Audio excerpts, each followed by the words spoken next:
अगर आपको इसी वीडियो को समराइज फॉर्म में देखना है तो डिस्क्रिप्शन में आपको एक वीडियो का लिंक मिलेगा जो कि अनलिस्टेड होगी, तो आप उसको जाके देख सकते हो।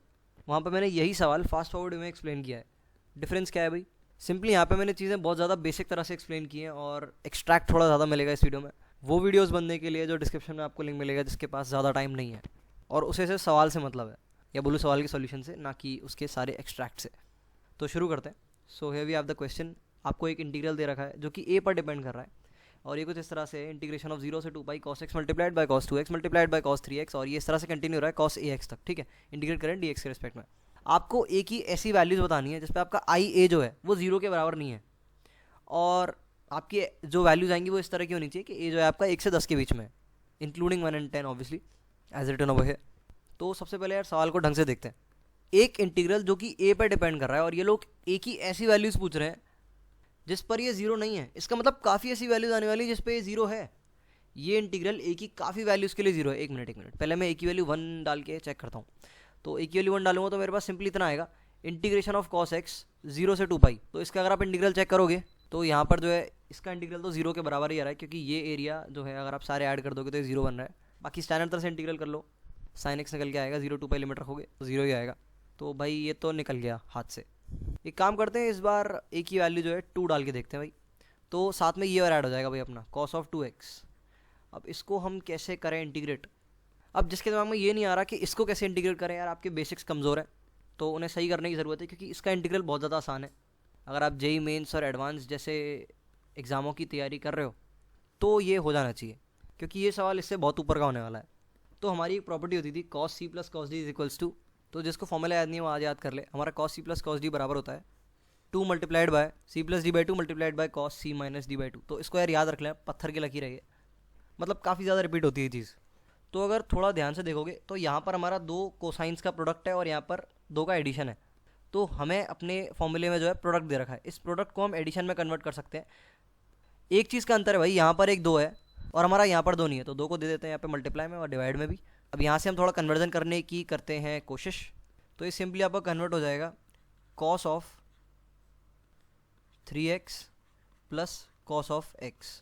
ठीक है, अब इन दोनों को अगर आप ऐड करोगे इस फॉर्मूले की मदद से तो आपका यही निकल के आएगा। करके देख लो, cos of c plus cos of d है, c की वैल्यू यहाँ पे 3x है और d की वैल्यू यहाँ पे x है, तो ये आपका आ रहा है 3x plus x by 2 that is equals to 2x, और दूसरा आ रहा है 3x minus x by 2 that is x। अब काफ़ी लोग यहाँ पे क्या करेंगे भाई कि पहले x को मानेंगे वो c प्लस डी और 2x को मानेंगे, सॉरी x को मानेंगे c माइनस डी और 2x को मानेंगे c प्लस डी, और उसके बाद 2 इक्वेशन 2 वेरिएबल बना के सॉल्व करेंगे। आपको इतना लंबा मेथड नहीं करना है, सिंपली ये जो बीच के 2 एंगल्स दे रखे हैं इनको ऐड करो और एक बार सब्ट्रैक्ट करो और यहाँ पर डाल दो। तो एक काफ़ी बेसिक बात है जो कि मैं समझा रहा हूँ as compare to the complexity of the question itself. तो बढ़ते हैं आगे। ध्यान रखना यहाँ पर हमारा एक 1/2 था साथ में, तो इस 1/2 में बाहर रखता हूँ और 0 से 2 पाई इंटीग्रेशन है, इसको 2 अलग अलग जगह पे मैं यहाँ पे बांट देता हूँ। 0 से 2 पाई साथ में अपना dx भी होगा। तो क्वेश्चन जो है हमारे पास अब ये बन के आ गया है, तो इसको ध्यान से देखें ज़रा, इसको करते हैं ब्रैकेट में बंद। तो इसका इंटीग्रल तो हमारा 0 का हम पहले भी चेक कर चुके हैं, तो हमारे पास बचा 1/2 मल्टीप्लाइड बाई इंटीग्रेशन ऑफ 0 से 2 पाई cos ऑफ 3x और साथ में अपना dx। अगर आप चेक करोगे तो इसका इंटीग्रल भी 0 ही आएगा। कमाल की बात यह है भाई कि अगर आप इंटीग्रेट करते हो cos ऑफ nx को 0 से 2 पाई में तो उसका इंटीग्रल हमेशा 0 आना है। आप स्टैंडर्ड तरीके से इसको करके देख लो, तो ये आपका इस तरह से आएगा sin ऑफ nx और साथ में आएगा आपका 1/n और लिमिट आएगी आपकी 0 से लेके 2 पाई। तो यहाँ पर अगर आप लिमिट लगाओगे तो आपका 0 निकल के आ रहा है। वैसे आप ग्राफ से भी चेक कर सकते हो, ठीक है, एक ही बात है। तो cos of nx whenever n is an integral value gives 0 when integrated with respect to x with limit 0 से 2 पाई। तो इस चीज़ को मैं साइड में लिख लेता हूँ, इंपॉर्टेंट है ना। तो ये मैं यहाँ पे लिख लिया और ये जो n है हमारा एक इंटीजर है। अब सवाल को हम करते हैं कंटिन्यू, क्योंकि अभी कुछ आइडिया नहीं लगा कि भाई इस पूरे टर्म को इंटीग्रेट कैसे करेंगे। हमें ये पता चल गया कि भाई i ऑफ 1 0 आ रहा है और i ऑफ 2 भी 0 आ रहा है। एक बार i ऑफ 3 भी निकाल के देख लेते हैं, चलो। तो i ऑफ 3 हमारा देखने में कुछ इस तरह का होगा। मैंने एक cos 3x और जो है यहाँ पे साथ में डाल दिया है, तो ये हमारा करने के लिए थोड़ा सा आसान पड़ेगा क्योंकि हम इसको पहले ही सॉल्व कर चुके हैं, है ना। इसको जब आप डिडक्ट करोगे तो आपका क्या आ जाएगा, cos of x plus cos of 3x, ठीक है, और इसके साथ जो है बाहर बैठा होगा एक आपका cos ऑफ 3x। समझ गए ना मैंने क्या किया? जो हमारी cos c plus cos d वाली आइडेंटिटी थी वो मैंने यहाँ पर लगा दी और ये cos 3x यहाँ पर बाहर ऑलरेडी बैठा ही हुआ है। अब हमारा क्या होगा यहाँ पे, ये cos 3x इसके साथ चला जाएगा और एक इसके साथ चला जाएगा, तो हमारे पास दो कोसाइन से प्रोडक्ट आ जाएंगे और फिर से हम सेम आइडेंटिटी का इस्तेमाल करने वाले हैं यहाँ पे। तो हमारे पास अल्टीमेटली क्या बनेगा, cos 3x जब cos x के साथ जाएगा तो हमारे पास बनेगा cos 3x multiplied by cos x, साथ में आएगा प्लस का cos 3x का होल स्क्वायर। इसको करते हैं हम इंटीग्रेट दोनों को अलग अलग, तो इस तरह का जो है हमारे पास यहाँ पे एक्सप्रेशन आ गया है। तो सेम प्रॉपर्टी का दोबारा इस्तेमाल कर लेते हैं हम यहाँ पे। तो यहाँ पर जो है ये हमारा क्या हो जाएगा, इन दोनों, मैंने क्या बताया था आपको, इन दोनों एंगल्स का सम करो, एक बार सबट्रैक्ट करो। तो जब सम करोगे तो आपका यहाँ पर आएगा cos ऑफ 4x और एक आएगा आपका cos ऑफ 2x। तो आप सिंपली वैसे चेक करके भी देख सकते हो अपने फॉर्मूले से, फॉर्मूले में आएगा आपका cos of c plus D by 2। तो इन दोनों को जब ऐड करोगे cos c plus cos d है ना ये, तो cos of c plus D by 2 ये आपका cos 3x दे रखा है यहाँ पे, और cos of c minus D by 2 ये आपका cos x दे रखा है। तो बिल्कुल करेक्ट है, ठीक है। ये हमारा इन दो पार्ट्स में ब्रेक हो जाएगा। साथ में आएगा एक प्लस का आपका इंटीग्रेशन ऑफ cos 3x का होल स्क्वायर। भाई cos 3x के होल स्क्वायर को मैं ऐसे लिख लेता हूँ, cos 3x multiplied by cos 3x। अब मैं सेम आइडेंटिटी यहाँ पे लगाने वाला हूँ। एक आएगा हमारे पास cos ऑफ 6x और एक आएगा हमारे पास cos of c minus D by 2, that is cos of 0। cos of 0 कितना होता है भाई 1। अब सब पे लगा दो इंटीग्रल का साइन, ये हमने लगा दिया। इसके बाद जो है भाई ये सारे के सारे जीरो हो जाएंगे, ये जीरो हो जाएगा, ये जीरो हो जाएगा, ये जीरो हो जाएगा, पर ये जीरो नहीं होगा क्योंकि यहाँ पर अब एक कॉन्स्टेंट नंबर बैठा है जो कि 1 है। तो इसका इंटीग्रेशन 0 से 2 पाई में करोगे तो ये आपका सिंपली 2 पाई निकल के आएगा। ओहो हो, तो चोर जो है पकड़ में आ चुका है, पहला चोर पकड़ में आ चुका है, that is a is equals to 3 पर ये जो है हमारा इंटीग्रल 0 के बराबर नहीं होता। पर अभी एक ही आया है और सवाल अच्छा है तो इतने में नहीं होने वाला। ऑब्वियसली आपको काफ़ी सारी चीज़ें ऑब्जर्व करनी है, अभी असली ट्विस्ट आया ही नहीं है यार, तो ज़्यादा खुश नहीं होना। पर ठीक है, यहाँ तक पहुँच गए तो थोड़ा बहुत सेटिस्फाई हो सकते हो क्योंकि इसके आगे पैटर्न दिखना शुरू हो जाएगा। बट आई से अगेन असली चीज़ नहीं आई अभी। और एक चीज़ हमने मिस भी कर दी, मैंने इंटेंशनली जो है एक चीज़ यहाँ पे मिस करते हुए चला था। अगर किसी को याद हो तो यार साथ में एक 1/2 भी आ जाता है। इस 1/2 को मैंने इस बार निगलेक्ट कर दिया। मैंने जब इन दोनों के प्रोडक्ट को खोला, इस फॉर्म में कन्वर्ट किया, तो साथ में एक 1/2 आना चाहिए था। उस 1/2 को मैंने नहीं लिखा, तो कायदे से इस पूरे ब्रैकेट के बाहर एक 1/2 होना चाहिए, ठीक है। और जब ये 1/2 आया फिर मैंने इसको भी अलग खोला इस तरह से और इसको भी मैंने अलग खोला इस तरह से, तो फिर से एक और बार 1/2 आ जाना चाहिए क्योंकि जब हम प्रोडक्ट से सम की तरफ जा रहे हैं तो एक 1/2 का मल्टीप्लाई होता है। ये मैंने क्यों बोला भाई खुद ही देख लो। तो यहाँ पर अगर आप ध्यान दोगे तो आप प्रोडक्ट से सम की तरफ जा रहे हो तो यहाँ पर एक 2 मल्टीप्लाइड है, तो प्रोडक्ट से सम की तरफ जा रहे हैं तो इस 2 को हम इक्वल टू के साइड ले आते हैं तो ये 1/2 में तब्दील हो जाएगा। तो प्रोडक्ट से सम की तरफ आप जा रहे हो तो आपको एक 1/2 को मल्टीप्लाई करना पड़ेगा। घूम फिर के आप कर रहे हो 2 को मल्टीप्लाई और 2 को डिवाइड कर रहे हो, जिस 2 को मल्टीप्लाई कर रहे हो वो डिजॉल्व हो जा रहा है और जो 1/2 है वो डिजॉल्व नहीं हो रहा है, वो बाहर एज इट इज रह रहा है। तो ध्यान रखना, हमने ये कितनी बार किया, हमने पहले जो है, अगर पहले स्टेप को ध्यान से देखोगे तो यहाँ पर हमने cos x और cos 2x को कन्वर्ट किया था, तो एक 1/2 बाहर आना चाहिए था इस प्रोडक्ट से, और फिर हमने इंडिविजुअली दो अलग अलग चीज़ों में तोड़ा इसे और फिर प्रोडक्ट में कन्वर्ट किया। तो एक 1/2 इस सेक्शन पे आएगा हमारा, एक 1/2 इस सेक्शन पे आएगा। तो यहाँ तो सब चीज़ें जीरो है इसलिए मतलब नहीं है, तो इस सेक्शन पे हमारा एक 1/2 आएगा, तो ये हमारा 2π/2 हो जाएगा। और एक 1/2 ऑलरेडी बाहर बैठा हुआ था, है ना, पहले वाले प्रोडक्ट को तोड़ के जो मिला था, साथ में 1/2 भी रहेगा सर। तो ये आपका सिंपली 2π/4 दैट इज π/2 के बराबर हो जाएगा। पर मुझे इस बात से मतलब ही नहीं है, मुझे सिर्फ चेक करना है कि जीरो है या नॉन जीरो है। तो मैं बार बार 1/2 को लगा के नहीं देखूंगा क्योंकि 1/2 से मुझे मतलब ही नहीं है, मुझे सिर्फ चेक करना है कि जीरो है या नहीं है। क्योंकि जीरो होगा तो 1/2 वैसे भी डिजॉल्व हो जाएगा, किसी काम का नहीं है, और जीरो नहीं हुआ तो ये मेरा एक ही ऐसी वैल्यू की तरफ मुझे डायरेक्ट कर रहा है जो कि मेरा आंसर होने वाली है। तो आंसर वैसे ही मिल गया, तो आगे क्यों जाए भाई फालतू में और ज़्यादा कैलकुलेट क्यों करें। तो सिंपली मैं बार बार 1/2 नहीं लिखने वाला, मैंने इस चीज़ को जो है आपके सामने क्लैरिफाई कर दिया है। तो हमने देखा यहाँ पर भाई कि हमारा इंटीग्रेशन ऑफ 0 से 2π cos x multiplied by cos 2x multiplied by cos 3x not equal to 0 आ रहा था। ऐसी हमने क्या चीज़ देखी यहाँ पे भाई, हमने देखा कि यहाँ पर एक कांस्टेंट नंबर क्रिएट हो रहा था जहाँ पर हमने cos 3x को cos 3x में से घटाया था, और वो कांस्टेंट नंबर जब इंटीग्रेट हो रहा था तो वो कोई कांस्टेंट वैल्यू दे रहा था 0 से 2π लिमिट में, और बाकी सारे हमारे जितने भी कॉस थे वो सारे जीरो हो रहे थे। अब एक बार सोच के देखो, जो हमारा मेन क्वेश्चन है जो कि दिखने में कुछ इस तरह का है, मैंने एक ही वैल्यू यहाँ पे 10 ले ली क्योंकि ये मैक्सिमम वैल्यू 10 तक चाह रहा है, ठीक है। तो यहाँ पर मैंने मैक्सिमम वाला केस लिया है, इसके लिए चेक करना क्योंकि सबसे ज़्यादा हार्ड है। अब कितनी बार ब्रेक करोगे, एक बार इन दोनों को ब्रेक करोगे फिर इनमें मल्टीप्लाई हो जाएगा वो, फिर उन दोनों को ब्रेक करोगे फिर आगे और 4 5 6 7 सबको मल्टीप्लाई करके ब्रेक ही करते रहोगे तो ज़िंदगी बीत जाएगी बॉस। इतना बड़ा हिसाब किताब आपकी कॉपी पे फैल जाएगा कि आप अगले सवाल की तरफ बढ़ जाओगे। और जिस एग्ज़ाम का ये क्वेश्चन है उसमें मैंने जितने भी आज तक सवाल अटैम्प्ट किए हैं या देखे हैं वो लगभग इससे सारे ही टफ होते हैं। तो आगे आप किस सवाल पे बढ़ोगे जब यही सबसे आसान होगा।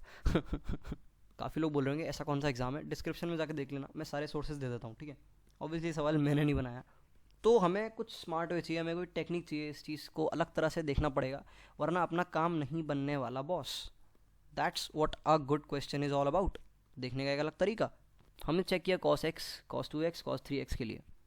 एक बार cos 4x के लिए भी चेक करते हैं, चीज़ों से थोड़ा और फेमिलियर होने के लिए। 5 तक नहीं जाऊँगा, जान निकल जाएगी, पर 4 के भी चेक कर लेते हैं। तो 0 से 2 पाई, क्योंकि हम cos 3x तक चेक कर चुके हैं। cos 3x का अगर किसी को रिजल्ट याद नहीं आ रहा तो मैं दिला देता हूँ। एक काम करते हैं, ऊपर जाके देख ही लेते हैं, मुझे भी याद नहीं आ रहा। cos 4x, cos 2x, cos 6x आया था हमारा, ठीक है। अब मैं 1/2 नहीं लिख रहा, क्योंकि मुझे 1/2 से मतलब नहीं है, क्योंकि मुझे चेक करना है कि ये 0 के बराबर है या नहीं है। 0 के बराबर है तो दिस इज माई आंसर, नहीं है तो this is not my answer, simply discarded. एक मिनट, मैंने उल्टा बोल दिया। अगर ये 0 के बराबर नहीं है तो ये मेरा आंसर, 0 के बराबर है तो ये मेरा आंसर नहीं है। एनीवे, तो हमारा क्या आ रहा था, cos of 6x plus cos of 4x, साथ में आएगा प्लस cos ऑफ 2x, और साथ में हमारा एक 1 भी आ रहा था। और सबका इंटीग्रेशन हम कर रहे हैं dx के रिस्पेक्ट में, पर हम साथ में हम आई ऑफ 4 चेक कर रहे हैं, तो यहाँ पर एक cos ऑफ 4x भी आ जाएगा, ठीक है। ध्यान रखना, आई ऑफ 4 चेक कर रहे हैं, ये आपका लिखा हुआ है जो आई ऑफ 10 है, मैं आई ऑफ 4 चेक कर रहा हूँ। तो मैंने सिंपली वो एक्सप्रेशन जो कि cos 3x का मैंने ऑलरेडी डिड्यूस कर लिया था, उसको मैंने यहाँ पे लिख लिया, क्योंकि मुझे ज़्यादा मेहनत नहीं करनी। और साथ में cos 4x बाहर डाल दिया, जिससे मेरे को डिडक्शन में बहुत ज़्यादा आसानी होगी। dx नहीं लिखा है, जानता हूँ मैं, ठीक है। अब जो है भाई, इस cos 4x को एक एक करके अंदर भेजना शुरू करते हैं। देखो चीज़ें अंदर जो ब्रैकेट के हैं बड़ी होती जा रही हैं काफ़ी ज़्यादा। cos 3x के लिए जब हमने किया था तो हमने cos x और cos 2x को डिडक्ट किया था, तो cos 3x को हमने 2 जगह पे भेजा था। cos 4x को हमें 4 जगह पे भेजना पड़ रहा है। cos 5x को ऐसे ही और जगह पे भेजना पड़ेगा, 6 तो छोड़ो फिर, खैर 5 भी बहुत बड़ा पड़ेगा। एनीवे, तो यहाँ पर मैंने इसको भेजा, यहाँ पर भी भेजा, यहाँ पर भी भेजा, और सेम प्रॉपर्टी का मैं अब इस्तेमाल करना शुरू करूँगा। तो यहाँ पर मेरे क्या क्या पेयर्स बनेंगे देख लेते हैं। हमारे पास बनेगा एक cos 4x multiplied by cos 6x, ठीक है। एक तो बनेगा इसका इंटीग्रल, एक बनेगा प्लस cos ऑफ 4x का होल स्क्वायर, ठीक है, समझ आ रहा है। एक बनेगा हमारा cos of 2x multiplied by cos of 4x, ठीक है। एक हमारा बनेगा cos ऑफ 4x अकेला। अब इन सबको मैं 0 से 2 पाई में अलग अलग इंटीग्रेट करना है भाई, तो लगा लेते हैं। dx नहीं लिखूंगा अब, ठीक है, याद रखना कि dx भी है यहाँ पे। तो यार अब मैं बिना देखे बोल सकता हूँ ये 0 के बराबर होगा, बिना सॉल्व करे, क्योंकि इसको जब मैं 2 पार्ट्स में ब्रेक करूँगा तो ये मेरा किस में ब्रेक होगा, मन में ही बोल सकता हूँ ये चीज़। तो मैं cos ऑफ 10x और साथ में आएगा cos ऑफ -2x लिख लो या 2x लिख लो, बात एक ही होती है, क्योंकि cos theta is equals to minus of cos theta. तो यहाँ पर आएगा सिंपली cos ऑफ 2x। इन दोनों को अलग अलग अगर हम करते हैं इंटीग्रेट, तो एक cos ऑफ nx की फॉर्म बन रही है, जो कि हम देख चुके हैं कि 0 के बराबर होता है अगर इसका इंटीग्रल जो है 0 से 2 पाई में होता है। तो ये हमारा सिंपली 0 के बराबर हो गया, ये भी हमारा 0 के बराबर हो गया, क्योंकि इसको भी जब डिडक्ट करोगे तो आपका cos ऑफ nx की फॉर्म बनेगी, जहाँ पे n इंटीजर होगा। ये तो ऑलरेडी cos ऑफ nx की फॉर्म है, ये भी 0 हो गया। पर ये भाई जो है हमें कुछ इंडिकेशन दे रहे हैं, चोर की दाढ़ी में तिनका। अगर इसको आप डिडक्ट करोगे तो ये आपका बनेगा cos ऑफ 8x, उस प्रॉपर्टी की मदद से जा रहा हूँ, sum subtraction, plus cos of 0x। एक मिनट, 0x मतलब 0 होता है, cos ऑफ 0 भाई 1 के बराबर होता है, तो 1 आ गया। तो ये भी मेरा 0 हो जाएगा, पर इसका इंटीग्रल 0 से 2 पाई में ये 0 के बराबर नहीं होगा, ये 2 के बराबर होगा, कॉन्स्टेंट वैल्यू होगा। बाहर बहुत सारे 1/2 भी आ रहे होंगे, 1/2 मैंने नहीं लिखे हैं, ठीक है, क्योंकि मैं चेक कर रहा हूँ 0 है कि नहीं है। तो एक मिनट, cos 4x भी मेरा आंसर है, cos 4x भी मेरा आंसर है, तो ये पकड़ में आ गया। फिर तो ऐसा लग रहा है 5 भी होगा। तो ये जो है cos 4x मैंने डिड्यूस करके पूरे यहाँ पे लिख दिया, जितने भी टर्म्स हमारे आने वाले थे। हम जानते हैं ये 0, ये 0, ये 0, ये 0, ये 0, ये भी 0, और ये कुछ कॉन्स्टेंट वैल्यू दे रहा था मैं, तो इस तरह से हमने इसको सॉल्व किया था। तो एक cos x multiplied by cos 2x multiplied by cos 3x multiplied by cos 4x को मैंने इस तरह से डिड्यूस करके लिख दिया है। अब आपको अगर cos 5x निकालना है तो सिंपली इस ब्रैकेट के बाहर आप एक cos 5x मल्टीपल में दे दो, ठीक है। तो मैं चीज़ों को यहाँ पे थोड़ा छोटा करता हूँ, इससे हम और देख पाएँ। तो अगर आप इस cos 5x को बाहर मल्टीप्लाई में दे दोगे और हर एक टर्म पे बांट दोगे, तो आप चीज़ें फिर से ऑब्जर्व कर पाओगे। तो इस cos 5x को आप इस cos 10x के साथ भेजोगे, फिर इस cos 2x के साथ भेजोगे, फिर इस cos 8x के साथ भेजोगे, फिर इस cos 6x के साथ भेजोगे, फिर 2x के साथ भेजोगे, और फिर 4x के साथ भेजोगे। तो आपके कुछ टर्म्स क्रिएट होंगे और आप चेक कर सकते हो, अभी डायरेक्टली चेक कर सकते हो आप कि ये 0 के बराबर हुआ कि नहीं। मेरे को तो दिख रहा है नहीं होगा, क्योंकि मैंने एक पैटर्न जो है यहाँ पर ऑब्जर्व कर लिया है। क्या है भाई पैटर्न, वापस आके देखते हैं। देखो आपका जो cos 3x है वो 0 के बराबर नहीं हो रहा था, किस एलिमेंट की वजह से वो 0 के बराबर नहीं हो रहा था, यहाँ पर आके हम चेक करते हैं। इस 1 की वजह से वो 0 के बराबर नहीं हो रहा था। और ये 1 हमारा कहाँ से आया था, ये 1 हमारा आया था कॉस ऑफ 3x के होल स्क्वायर से, जब इसको हमने दो पार्ट्स में डिवाइड किया था, that is cos of 0 and cos of 6x। तो जब भी हमारी ऐसी फॉर्म क्रिएट हो रही थी कॉस ऑफ nx के होल स्क्वायर की, तो उसको जब हम इंटीग्रेट कर रहे थे तो वो हमारा आंसर 0 के बराबर नहीं दे रहा था, हमारा पूरा जो इंटीग्रल है, टोटल इंटीग्रल, वो 0 नहीं आ रहा था। सेम चीज़ हमारी cos 4x के साथ हुई। cos 4x के फॉर्मूले को जब हमने डिड्यूस किया था यहाँ पर, ध्यान से देखना, तो यहाँ पर हमारा एक 1 बन गया था। बाकी सारे हमारे cos nx की फॉर्म के जो है कोसाइंस क्रिएट हो रहे थे, पर ये 1 क्रिएट हो गया था। और ये 1 कहाँ से आ रहा था अगर किसी को याद हो? ये 1 जो है भाई, एक मिनट, ये तो अलग वाला 1 है जो मैंने सर्कल किया है यहाँ पे। ये हमारा cos 3x से आया हुआ 1 है, जो कि cos 4x के साथ मल्टीप्लाई हुआ cos 4x बन गया था और उसका इंटीग्रल 0 हो गया था। पर अगर किसी को याद हो तो हमारा ये जो cos 4x है, इससे हमारा निकल के आया था एक 1, दैट इज cos 0। इसकी वजह से, सिर्फ और सिर्फ इस एक एलिमेंट की वजह से हमारा पूरा इंटीग्रल 0 नहीं हुआ। बाकी सारे एलिमेंट 0 रहते, बाकी सारे एलिमेंट cos nx की फॉर्म के थे। तो देख पा रहे हो, अब काफ़ी लोगों को यहाँ पर पैटर्न समझ आ गया होगा। जब भी आपकी ये फॉर्म क्रिएट हो रही है cos ऑफ nx का स्क्वायर, तब ये 0 के बराबर नहीं होगा, वरना हमेशा 0 के बराबर होगा, क्योंकि जितने भी फॉर्म्स क्रिएट होंगी वो सारी की सारी cos nx की फॉर्म की हैं। इनफैक्ट अभी चेक करके देख लो, हमेशा cos nx ही बनेगा। cos 5x को cos 10x के साथ मल्टीप्लाई करोगे तो ये आपका cos 15x और cos 5x देगा। दोनों के दोनों इंटीग्रल मल्टीपल हैं, 5 और 15। और इस cos 5x को 2x के साथ भेजोगे तो ये आपका जो है cos 3x बनाएगा और cos 7x बनाएगा। फिर से दोनों cos nx की फॉर्म के आएंगे। 8x के साथ भेजोगे तो आपका ये 5 + 8 और 8 - 5 बनाएगा। 6x के साथ भेजोगे तो 5 + 6 और 5 - 6 बनाएगा। 5 - 6 आपका -1 आएगा, पर cos -x हमारा cos x होता है, तो आप इसको cos -x को cos x बोल सकते हो, ठीक है। फिर से जो है cos ऑफ इंटीग्रल मल्टीपल सबके साथ मल्टीप्लाई कर लो। इस 1 के साथ भी मल्टीप्लाई करोगे तो cos 5x ही रहेगा, वो तो खुद ही इंटीग्रल मल्टीपल होता है। 5x जो है, इसमें जो 5 है आपका इंटीजर होता है ना, इंटीग्रल मल्टीपल ऑफ x। तो यहाँ पर हम देख पा रहे हैं कि ये cos 5x जो है हमारा आंसर नहीं होने वाला, बिकॉज इंटीग्रेशन ऑफ, एक मिनट, इंटीग्रेशन का यूज नहीं करता मैं यहाँ पे, मैं बोलता हूँ i ऑफ 5 जो है हमारा 0 के बराबर है, i ऑफ 4 जो है हमारा 0 के बराबर नहीं है, i ऑफ 3 जो है वो भी हमारा 0 के बराबर नहीं है, i ऑफ 2 जो है हमारा 0 के बराबर है, i ऑफ 1 भी हमारा 0 के बराबर है। अब इसके आगे जाओगे तो दिमाग का दही हो जाना है बॉस, क्योंकि इसके आगे बहुत सारे नंबर्स क्रिएट हो जाएंगे। देखो 15x को 10x और 2x और 8x और 6x और 2x या 4 और 4x और 1 के साथ भेजोगे तो दो क्रिएट होंगे एक में से। फिर उसको 6x के साथ मल्टीप्लाई करोगे 6x के साथ चेक करने के लिए, फिर 6x से निकालोगे 7x के साथ मल्टीप्लाई करोगे, फिर 8 9 10, दिमाग का दी हो जाएगा, नहीं कर पाओगे वैसे। अगर लिखने बैठ गए तो बहुत टाइम लग जाएगा। तो यहाँ पर जो है इसीलिए हमें एक पैटर्न को डिकोड करने की ज़रूरत पड़ेगी, जो कि सवाल में ही छुपा हुआ है। अब मुझे सॉल्यूशन पता है, तो मुझे पता है वो पैटर्न कहाँ से आने वाला है, तो उसको देख के ये ना सोचा कि 1 सेकंड में कैसे आ गया इस बंदे का। हो सकता है आप लोग इस सवाल को जब कर रहे हो तो ये आप थोड़ी देर में डिड्यूस कर पाओ।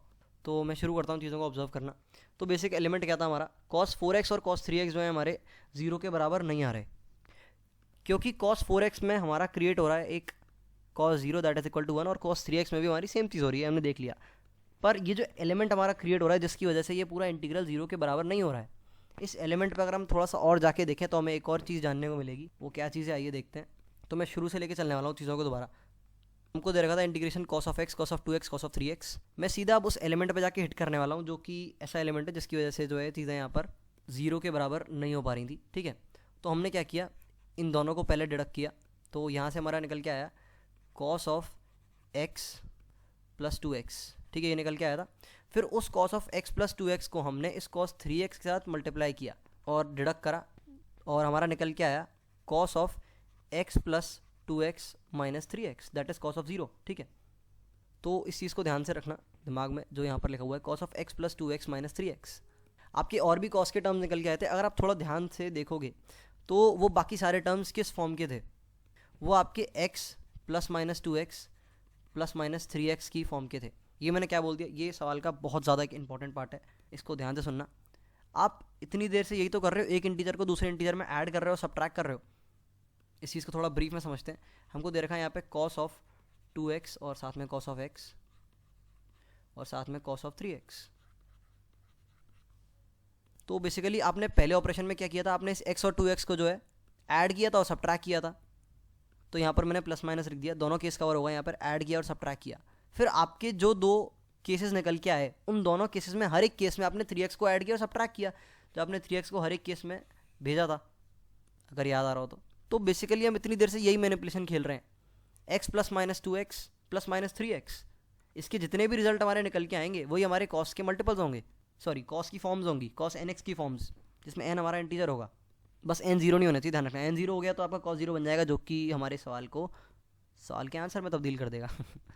तो अगर आप इसकी पॉसिबल वैल्यूज़ देखोगे तो देखो क्या निकल के आएगा, यहाँ से आपकी दो वैल्यूज निकल के आएंगी, एक निकल के आएगी आपकी x और एक निकल के आएगी आपकी, एक मिनट, x नहीं आपकी माइनस x निकल के आएगी यहाँ से, माइनस x, और एक निकल के आएगी प्लस का 3x।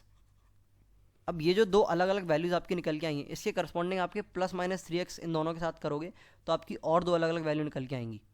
तो यहाँ पर तो आपका निकल के आएगा, इसको थोड़ा साइड में लिखते हैं, तो 3x और 3x के साथ जब हम ऐड करेंगे तो हमारा 6x आएगा, और यहाँ से 0 निकल के आएगा, और एक यहाँ से निकल के आएगा हमारे पास 3x माइनस x, 3x का ध्यान रखना, मैंने 3 के आगे x नहीं लिखा है यहाँ पे, ठीक है। तो 3x माइनस x ये हमारा 2x दे देगा, और माइनस 3x माइनस x हमारा माइनस 4x दे देगा। माइनस 4x 4x के बराबर होगा, क्योंकि ये चीज़ कॉस के अंदर है, तो आप इसे 4x लिख सकते हो, कोई दिक्कत नहीं है। तो देख रहे हो यही फॉर्म्स हमारी क्रिएट होकर आई थी, अगर किसी को याद हो, यही हमारे कॉस के मल्टीपल्स जो है निकल के आए थे, कॉस nx में n की पॉसिबल वैल्यूज़, और इस 0 की वजह से हमारा जो है आंसर आया था। तो अगर किसी को समझ आ गया हो हम यहाँ पर क्या करने वाले हैं तो बहुत अच्छी बात है, नहीं आया तो अभी मैं समझा देता हूँ। तो हमने देखा इतनी से ये हो रहा है। अगला आप कैसे क्रिएट करोगे, अगला अगर आप cos 4x मल्टीप्लाई कर देते हो तो यहाँ पे एक प्लस माइनस 4x और आ जाएगा, ठीक है। अब इसकी बहुत सारी पॉसिबल वैल्यूज हो सकती हैं, क्योंकि प्लस माइनस है, हर बार दो पॉसिबल वैल्यूज़ हैं, 2 into 2 into 2, total 6 possible values. अगर आप प्लस माइनस 5x और डाल देते हो तो अब आपकी total 2 into 2 into 2 into 2 16 possible values आएंगी। एक मिनट, मैंने इधर 6 बोल दिया था, टोटल 8 है।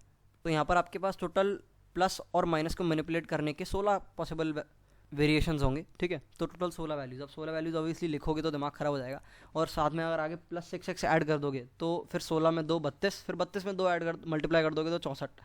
तो इतनी कैलकुलेशन करने का भाई मेरे पास टाइम नहीं है। पर अगर आप इस सवाल को ध्यान से देखोगे तो आपको सिंपली इतना लगाना है, लाइक अगर आपको आई ऑफ 4 चेक करना है तो 5x को हटा देते हैं, तो आपको सिंपली ये चेक करना है कि क्या ये चीज़ जो है मेरी 0 के बराबर हो रही है किसी भी एक प्लस माइनस के लिए, क्योंकि हमारे सारे प्लस माइनस कवर हो जा रहे हैं जो हम प्रोसेस रन कर रहे हैं।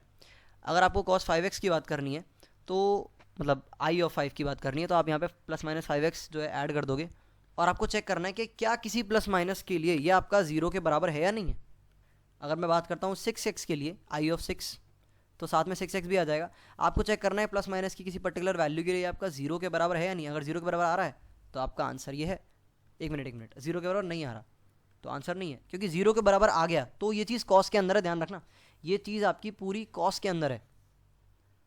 तो अगर आपका कॉस ऑफ 0 क्रिएट हो जाता है जो कि 1 के बराबर है, तो उसका इंटीग्रल जो है वो 1 के बराबर नहीं होगा, आई मीन 0 के बराबर नहीं होगा, जो कि आपका आंसर हो जाएगा, जो कि आपका सवाल पूछ रहा है।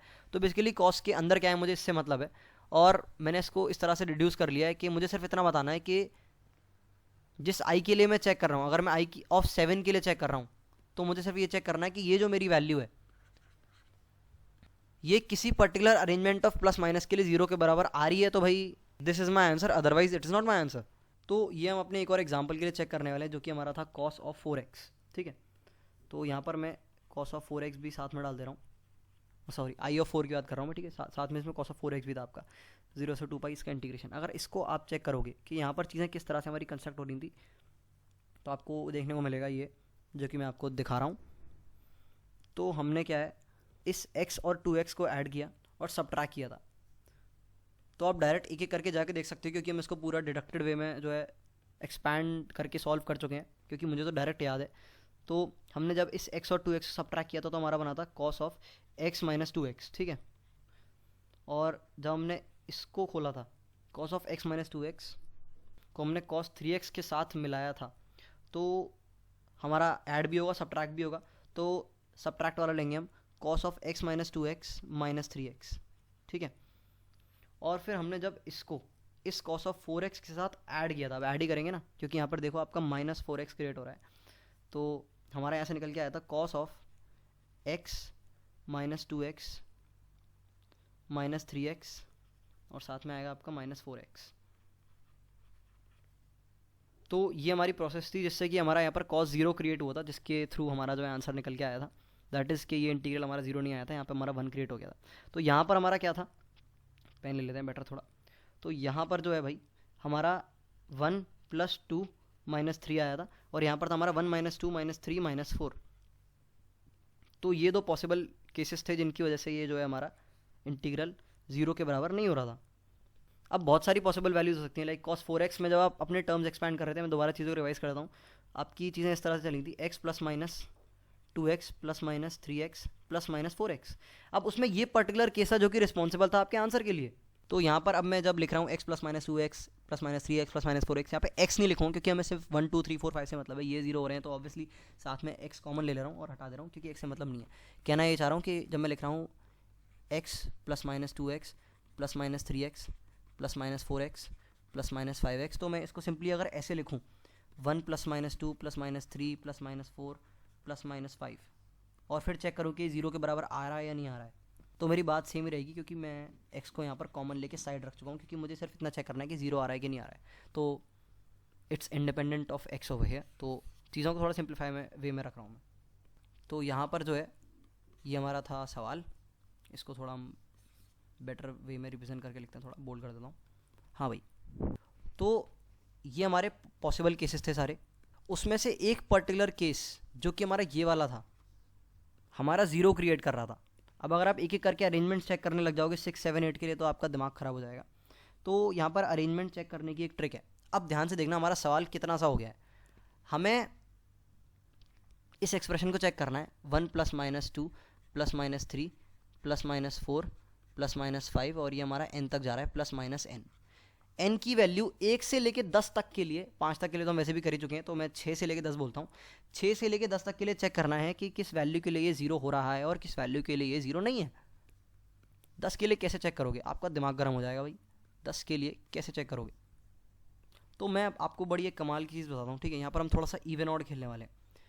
1 प्लस माइनस 2 प्लस माइनस 3, सारे नंबर लिख ले रहा हूँ, plus minus 4 plus minus 6 plus minus 7 plus minus 8 plus minus 9 plus minus 10। अब ध्यान से देखना, हम जानते हैं कि 5 तो हमारा आंसर नहीं था, तो 5 तक तो ये 0 नहीं हो रहा है, ठीक है। तो हम ये कह सकते हैं कि किसी भी प्लस माइनस के किसी भी अरेंजमेंट के लिए ये 0 नहीं होने वाला, ठीक है। 5 तक का हिसाब किताब। अब ध्यान से देखना, अगर आपको जस्ट 10 पे जब आप लैंड कर रहे हो और आपको चीज़ें 0 के बराबर करनी है, तो इसका मतलब पीछे वाला सम जो है वो आपका 10 के बराबर होना चाहिए, आई मीन माइनस 10 के बराबर होना चाहिए या फिर 10 के बराबर होना चाहिए। अगर ये सम 10 के बराबर होता है तो इसमें हम माइनस 10 जो है ऐड कर देंगे और ये 0 के बराबर हो जाएगा, और अगर ये आपका माइनस 10 के बराबर है तो इसमें हम प्लस 10 कर देंगे। हमारे पास दोनों चीज़ें अवेलेबल हैं। अब यहाँ पे देखना 10 एक इवन नंबर होता है भाई। अब अगर आप इन सारे नंबर्स को देखोगे तो यहाँ पर हमारे ऑड नंबर कितने हैं और इवन चेक कर लेते हैं। तो ये ऑड है हमारा, ये ऑड है हमारा, ये ऑड है हमारा, ये ऑड है हमारा, ये हमारा ऑड है, बाकी सारे के सारे इवन है। 1 2 3 4 5। अगर आप 5 ऑड नंबर्स को ऐड करते हो, 5 ऑड नंबर्स को अगर आप ऐड करते हो तो आपका एक ऑड नंबर ही बनेगा। ये तो आता ही होगा सबको, ये ऑड प्लस ऑड आपका ऑड देगा, ये ऑड प्लस ऑड जो है आपका फिर ऑड देगा, और 3 ऑड नंबर्स को ऐड कर रहे हो हिसाब से आप, जिसमें से कि 2 ऑड ऐड होंगे तो आपके इवन देंगे। 1 मिनट भाई, ये मैं क्या बोल रहा हूँ, मैं ज़्यादा स्पीड में आके खो गया, सॉरी फॉर दैट। ये आपका एक ऑड है, ये आपका एक ऑड है, ये आपका एक ऑड है, ये आपका एक ऑड है, ये आपका एक ऑड है, तो ये 2 ऑड जो हैं ऐड होंगे तो आपके इवन देंगे। ये ऑड आपके ऐड होंगे, इवन देंगे, और ये आपका ऑड सिंपल रहेगा। ये दोनों इवन ऐड होंगे तो इवन देंगे, और ये इवन जब एक ऑड के साथ ऐड होगा तो आपका ऑड देगा। वैसे तो ये चीज़ डायरेक्टली समझ आनी चाहिए, मेरे को समझानी नहीं चाहिए क्योंकि इतनी कॉम्प्लेक्सिटी के साथ हम डील कर चुके हैं तो लोगों को ये पता होनी चाहिए, फिर भी मैं बेसिक से जाना चाहूँगा जिससे हर कोई समझ पाए सवाल को, राइट। तो यहाँ से मैं पता चल गया कि ये जो सम है ये हमेशा हमारा ऑड होगा। अगर आप एक ऑड नंबर को ऑड नंबर में सब्ट्रैक्ट करते हो सकता है चीज़ नेगेटिव आए, पर वो नेगेटिव में भी ऑड ही होगी भाई, मतलब उसका मॉड ऑड होगा, या फिर आप ये बोल सकते हो लाइक माइनस, एक मिनट मैं एग्जांपल लेके देखता हूँ। अगर हम करते हैं -5 प्लस 3, ये 2 ऑड नंबर्स हैं, इनको हम ऐड कर रहे हैं, तो ऑड ऑड खेल रहे हो तो यहाँ पर रिजल्ट आएगा वो आपका इवन आएगा। तो शायद मैं थोड़ी देर पहले फिर से उल्टा बोल गया, ऑड इवन में मेरा दिमाग जो है घूम चुका है इस सवाल को बहुत देर से इलस्ट्रेट करते करते। आप जब 2 ऑड नंबर्स को ऐड करोगे, भले ही एक ऑड नंबर आपका नेगेटिव भी हो सकता है बड़ा वाला, तो आपका रिजल्ट जो है नेगेटिव आएगा, पर वो आपका हमेशा एक इवन नंबर ही देगा, या फिर आप बोल सकते हो उस नंबर का मॉड आपका इवन होगा। तो पूरी बात की समराइज़ करते हैं हम पहले कि ये जो हिसाब किताब है ये आपका हमेशा एक ऑड नंबर देगा। वो ऑड नंबर नेगेटिव भी हो सकता है, पॉजिटिव भी हो सकता है। अब काफ़ी लोग बोलेंगे ऑड नंबर नेगेटिव कैसे हो सकते हैं, तो अगर नेगेटिव नंबर आ रहा है तो उसका मॉड जो है वो आपका ऑड होगा, क्योंकि यहाँ पर आप 5 ऑड नंबर्स को और 4 इवन नंबर्स को ऐड कर रहे हो। 4 इवन तो वैसे ही इवन देंगे ऐड होके, और 5 ऑड देंगे आपको ऑड ही देंगे। तो एक ऑड नंबर प्लस माइनस 10 कभी भी 0 के बराबर नहीं हो सकता, समझ गए? तो I of 10 is not equal to 0, कभी नहीं हो सकता, समझ गए मेन बात क्या थी? तो ऑड इवन में करते वक्त मैंने थोड़ी सी मम्मल जम्मल कर दी और मैं इस क्लिप को दोबारा रिकॉर्ड नहीं करना चाहता, तो कोई कंफ्यूज है तो कमेंट सेक्शन में पूछ सकता है। वैसे मैंने चीज़ों को पूरा तरह से एक्सप्लेन करके रखा है, ठीक है? तो मैंने यहाँ पे एक्सप्लेन कर दिया कि हमारा आई ऑफ 10 जो है भाई वो 0 के बराबर नहीं हो सकता, तो ये हमारा आंसर नहीं है। एक मिनट, आई ऑफ 10 जो है हमारा 0 के बराबर होगा, और ये जो हमारा सीरीज़ का एक्सप्रेशन निकल के आया है ये 0 के बराबर n की वैल्यू 10 पर नहीं हो सकता। अगर ये 0 के बराबर नहीं हो सकता तो हमारा cos 0 क्रिएट नहीं होगा। अगर हमारा cos 0 क्रिएट नहीं होगा तो cos के इंटीग्रल मल्टीपल्स क्रिएट होंगे, cos के इंटीग्रल मल्टीपल्स क्रिएट होंगे, तो आई ऑफ 10 हमारा 0 हो जाएगा, क्योंकि cos kx या फिर cos nx जो है उसका इंटीग्रेशन हमारा 0 से 2 पाई में 0 के बराबर होता है। तो सिंपल है बॉस। तो 10 डिस्कार्ड हो गया। अब 9 पर हम करते हैं थोड़ी सी चर्चा। सेम चीज़ करूँगा, ये पूरा सम या तो +9 के बराबर हो या -9 के बराबर हो। तो यहाँ पर हमारा एक इवन है, यहाँ पर एक इवन है, यहाँ पर एक इवन है, और यहाँ पर आपका एक इवन है। ठीक है, तो 4 इवन हो गए, और ऑड 1 2 3 4। तो यहाँ पर हम 4 ऑड नंबर्स को ऐड कर रहे हैं, इस तरह से लिख लेते हैं O1 + O2 + O3 + O4, और हम यहाँ पर 4 इवन नंबर्स को ऐड कर रहे हैं। तो 4 इवन को ऐड करोगे तो इवन होगा, तो सीधे ई मिक्स लिख लेता हूँ मैं। अगर आप ध्यान से देखोगे तो ये पूरा आपका एक इवन नंबर के बराबर निकल के आएगा, क्योंकि 4 ऑड को ऐड करोगे तो इवन मिल जाएगा, इवन को इवन में ऐड करोगे तो फिर इवन मिल जाएगा। तो नो मैटर वॉट, ये रिजल्ट हमेशा हमारा इवन होगा। और एक इवन नंबर जब 9 में से सब्ट्रैक्ट हो या फिर ऐड हो कभी भी 0 नहीं देगा, क्योंकि 9 ऑड होता है भाई। तो गड़बड़ हो गई यार, 9 भी डिस्कार्ड हो गया, ये क्या हो रहा है, सब डिस्कार्ड होते जा रहे हैं। इतना आसान है ये चेक करना, इतना ज़्यादा आसान हाँ भाई इतना ही आसान है। एनीवे, तो हम यहाँ पे देख पा रहे हैं कि हमारा आई ऑफ 9 जो है वो 0 के बराबर होगा, क्योंकि ये जो हमारी सीरीज़ है इसका जो सम है फॉर n = 9 0 के बराबर नहीं आ रहा। 0 के बराबर नहीं आ रहा तो cos 0 क्रिएट नहीं होगा, cos 0 क्रिएट नहीं होगा तो इंटीग्रल जो है वो 0 के बराबर हो जाएगा, क्योंकि cos 0 की वजह से ही वो इंटीग्रल नॉट इक्वल टू 0 आ रहा था, जिसकी वजह से हम अपना आंसर कैलकुलेट कर पा रहे थे। As simple as that. बात करते हैं 8 की, तो सेम चीज़ मैं दोबारा रिपीट करने वाला हूँ। ऑड ऑड ऑड ऑड, ओ भाई फंस गए यहाँ पर, तो हिसाब किताब गड़बड़ा गया। यहाँ पर ये ऑड ऑड हमारे इवन देंगे, और ये भी इवन देंगे, और इवन इवन सारे नंबर्स जो है इवन होंगे। तो 8 पर जो है पॉसिबिलिटी है, मैं ये नहीं कह रहा हूँ कि 8 पे होगा ही होगा, पॉसिबिलिटी है भाई, ठीक है? क्योंकि इन सबको जब आप ऐड करते हो तो ये आपका एक इवन रिजल्ट देता है, और एक इवन में सब्ट्रैक्ट या फिर ऐड होके 0 के बराबर दे सकता है, इस बात की पॉसिबिलिटी है। तो 8 को मैं सस्पेक्ट में रखता हूँ अपने, ठीक है? तो हम यहाँ पर जो है 8 लिख लेते हैं सस्पेक्ट सेक्शन में अपने, और इस +-8 को यहाँ से इरेज करते हैं। बात करते हैं 7 की, तो 7 को अगर चेक करोगे तो यहाँ पे ऑड है, यहाँ भी ऑड है, यहाँ भी ऑड है। तो 3 ऑड ऐड हो रहे हैं और 3 इवन ऐड हो रहे हैं। तो ये 3 ऑड और 3 इवन जब ऐड होते हैं एक दूसरे में, या फिर सब्ट्रैक्ट जो भी कर लो, तो जो मॉड आता है वो आपका ऑड के बराबर ही होगा। और एक ऑड में सब्ट्रैक्ट और ऐड होता है तो पॉसिबिलिटी है कि वो 0 दे दे, ठीक है? तो 7 भी हमारा एक सस्पेक्ट हो जाएगा, ठीक है? कमाल है यार, मज़ा ही आ गया, सस्पेक्ट निकलते जा रहे हैं। 6 और सस्पेक्ट ना आ जाए, फालतू मेहनत करनी पड़ जाएगी एक और नंबर के लिए। 6 को चेक करते हैं अब हम, तो यहाँ पर जो है ये ऑड है, ये भी ऑड है, ये भी ऑड है। तो यहाँ पे हम देख पा रहे हैं 3 ऑड नंबर और 2 इवन नंबर जब आपके ऐड होंगे तो ये जो आपका रिजल्ट है एक ऑड नंबर आएगा। एक ऑड नंबर, यहाँ से मैंने प्लस क्यों मिटा दिया, प्लस माइनस भी आएगा साथ में, तो लिख देते हैं साथ में plus minus plus minus plus minus plus minus plus minus plus minus, ठीक है? तो एक इवन नंबर जब किसी ऑड नंबर में ऐड या फिर सब्ट्रैक्ट होगा वो आपको कभी भी 0 नहीं दे सकता, क्योंकि इवन नंबर को 0 देने के लिए इवन में सब्ट्रैक्ट होना पड़ेगा, है ना? तो 6 हमारा केस एलिमिनेट हो गया, और 5 से पीछे के हम सारे चेक कर चुके हैं। तो वापस आते हैं सवाल पे। हमारे 2 सस्पेक्ट हैं, हमें सिर्फ 7 और 8 के लिए चेक करना है, और मैं बता चुका हूँ कि 3 और 4 हमारे आंसर हैं, और 5 में प्रूव कर चुका हूँ नहीं है, डायरेक्ट मैंने मैनुअली करके 1 चेक कर चुका हूँ। एक भी हमारा जो है आई ऑफ 1 जो 0 के बराबर था, आई ऑफ 2 भी 0 के बराबर आ रहा था, आई ऑफ 3 जो है हमारा नॉट इक्वल टू 0 आ रहा था, आई ऑफ 4 जो है हमारा नॉट इक्वल टू 0 आ रहा था। हमें सिर्फ चेक करना है आई ऑफ 8 और आई ऑफ 7 के लिए। मैं ऐसे ही प्रूफ कर दूंगा, ये मेरे पास ऐसी टेक्निक है। देखो आई ऑफ 4 को जब हमने चेक किया था तो वापस आके देखते हैं, आई ऑफ 4 हमारा इस पैटर्न की वजह से बना था। अगर इस पैटर्न को आप ढंग से देखोगे तो ये बहुत कुछ कहना चाह रहा है। आपका n minus n+1 minus n+2 plus n+3। एक मिनट, यहाँ पर -4 आएगा यार, मैंने बहुत गड़बड़ियाँ कर दी हैं, सॉरी फॉर दैट तो यहाँ पर प्लस का 4 आएगा, जिसकी वजह से जो है हमारा सम जो है 0 बना था। तो यहाँ से हमने वेरिएबल टर्म्स में ये चीज़ डिडक्ट कर ली है कि आपका n minus n plus one minus n plus two plus n plus three जो है n की किसी भी वैल्यू के लिए अगर आप चेक करोगे तो 0 के बराबर आएगा, क्योंकि इन दोनों को ऐड करोगे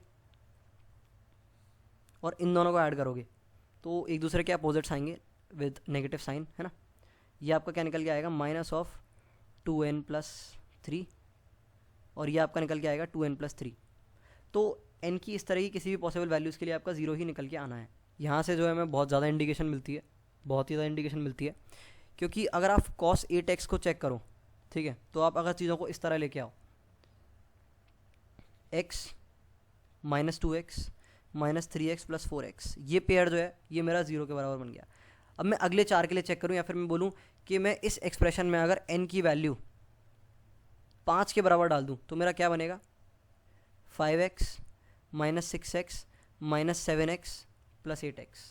तो सेम चीज़ मैंने अगले 4 नंबरों के लिए यूज़ कर ली, क्योंकि मुझे पता है अगर कोई 4 कंजिक्यूटिव नंबर्स इस तरह से अरेंज हो, साइन चेंज हो रहा है, ध्यान रखना कुछ नंबर्स का, तो कहने का मतलब है कि अगर नंबर्स इस तरह से अरेंज हो, n minus n plus one minus n plus two plus n plus three, इस तरह से अगर अरेंज होते हैं तो हमेशा 0 का सम जो हमारे बराबर आता है, irrespective of what n is.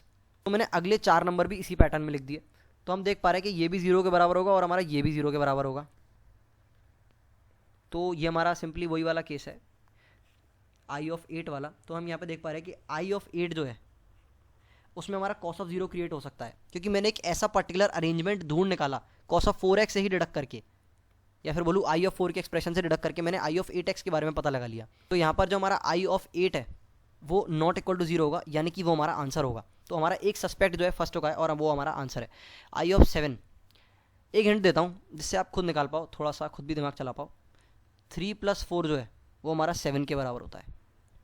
4 के लिए हम डिडक्ट कर चुके हैं, 3 के लिए हम डिडक्ट कर चुके हैं, सिर्फ इतना सा दिमाग लगाना है यहाँ पे।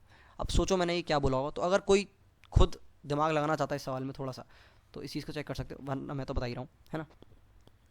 तो 8 हमारा आंसर हो गया, 3 है ही, 4 है ही। अब हमें 7 के लिए चेक करना है। वैसे बता दूँ 7 भी आंसर है ही, इतना बता दिया तो बता ही देते हैं जल्दी से। हाँ भाई, तो अगर 7 की बात करें तो हमारे 3 तक तो 0 पॉसिबल क्रिएट हो पा रहा था। किस तरह से हो रहा था, एक मिनट आके देख लेते हैं हम। 1 प्लस 2 माइनस 3, 1 प्लस 2 माइनस 3। अब काफ़ी लोग सोच रहे होंगे कि इसमें भी वो n वाली फॉर्म बना के देखते हैं, n plus 2 minus n plus 3। क्या मैंने कुछ गलत करा? हाँ मैंने कुछ गलत करा। ये 1 आएगा, यहाँ 2 आएगा, 1 2। क्या ये हमेशा हमारा 0 होता है? ये हमेशा 0 नहीं होता, क्योंकि ये आपका 2n plus 1 minus n plus 2 के बराबर आ रहा है। ये n की हर पॉसिबल वैल्यूज़ के 0 नहीं होता, कुछ स्पेसिफिक वैल्यूज़ के लिए 0 है, जिसमें से कि आपकी n इक्वल टू 1 एक वैल्यू है, ठीक है।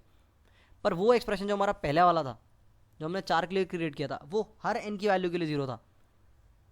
तो कोई भी 4 कंजिक्यूटिव सेट ऑफ नंबर्स और उनके साइन अगर मैं वेरी कर सकूँ एक पर्टिकुलर नंबर के अपने हिसाब से, अगर आप मुझे दोगे तो मैं 0 क्रिएट करके दे सकता हूँ आपको, क्योंकि मैं जानता हूँ भाई कि मेरा n minus n plus 1 minus n plus 2 plus n plus 3 जो है ये n की किसी भी वैल्यू के लिए 0 के बराबर होता है, ठीक है। 3 के लिए नहीं कर सकता मैं, 4 के लिए कर सकता हूँ, ठीक है।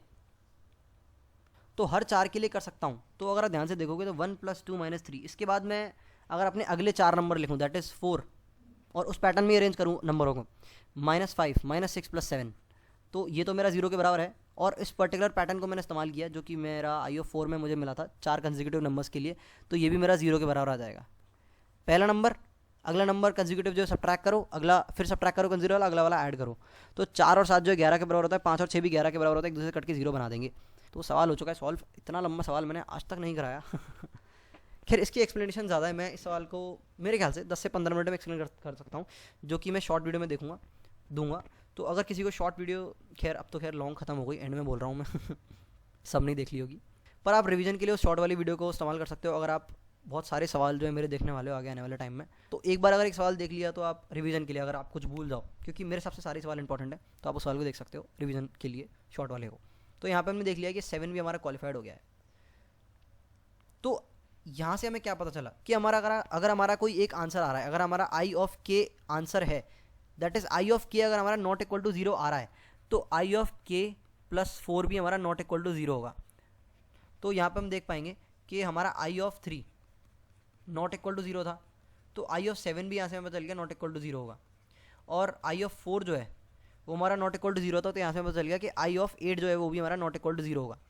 और यहाँ से आप ये भी कह सकते हो कि आई ऑफ, ये निकालने के लिए बोला नहीं है वैसे, आई ऑफ 11 जो है वो ही आपका नॉट इक्वल टू 0 होगा, है ना, क्योंकि वहाँ भी आपका एक cos 0 दैट इज़ 1 क्रिएट हो रहा होगा। सिमिलरली यहाँ से आप आई ऑफ 12 के बारे में भी कमेंट कर सकते हो। तो एक तरह से AP बन गई with common difference 4 starting from 3 and 4। तो इस सवाल को और जनरलाइज फॉर्म में रिप्रेजेंट कर सकता हूँ भाई मैं, पर मैंने उस स्टैंडर्ड फॉर्म में दिया जिस स्टैंडर्ड फॉर्म में मुझे मिला था, कोई दिक्कत नहीं है। और कितना घुमाएंगे फिर आएंगे यार। एनीवे, तो ये थे हमारे सवाल के आंसर। अगर किसी ने एंड तक देखा है तो बता देना कमेंट सेक्शन में, क्योंकि मुझे नहीं लगता 90% लोग छट जाते हैं यहीं पे। तो अगर आपने एंड तक देखा है तो you are the one I am looking for. तो हम आगे आने वाली चीज़ों में कुछ और हेल्दी डिस्कशन कर पाएंगे अगर हम इस तरह के लोगों की कम्युनिटी क्रिएट कर पाएँ जो कि इस लेवल की कॉम्प्लेक्सिटी को देखना चाहते हैं, ठीक है। तो एंड तक देखा तो कमेंट में मुझे अलग से बताना, आगे मैं देखता हूँ किस तरह से मैं रिस्पॉन्ड कर सकता हूँ। क्योंकि लिटरली मुझे ये बात पता है कि एक अच्छे सवाल की वीडियो मुश्किल से 2-3% लोग ही देखते हैं, और मैं सिर्फ अपने चैनल पे अच्छे सवाल ही डालता हूँ। तो मुझे बहुत ज़्यादा सब्सक्राइबर्स या व्यूअर्स नहीं चाहिए, मुझे सिर्फ वो कुछ 100 या 200 अच्छे लोग चाहिए। तो just do tell me in the comment section if you have watch this video till the end. ठीक है भाई, so that's it for now. Integration का एक बढ़िया सवाल था, और ये सवाल आपको इधर उधर मिल जाएगा, पॉपुलर एग्जाम का है, ठीक है, मैंने डिस्क्रिप्शन में दे दिया है। पर एक्सप्लेनेशन मैंने सोचा था कि मैं इसकी ब्रीफ करके डालूँ, सिर्फ यही मेरा मोटिव था। कुछ सवाल हैं जो मैंने बना रखे हैं जो कि मैं वक्त आने पर डिलीवर करूँगा, मैं अभी नहीं करने वाला, क्योंकि मुझे पता है लोग उतनी ज़्यादा वैल्यू नहीं करेंगे, क्योंकि लोगों को समझ ही नहीं आएंगे, इतनी ज़्यादा कॉम्प्लेक्सिटी है। तो जब तक पुरानी महान लोगों द्वारा बनाई गई महान चीज़ों का आप लुत्फ़ उठाएं with my way of explanation which you might like. So that's it for now guys, good luck यार, आग लगाओ।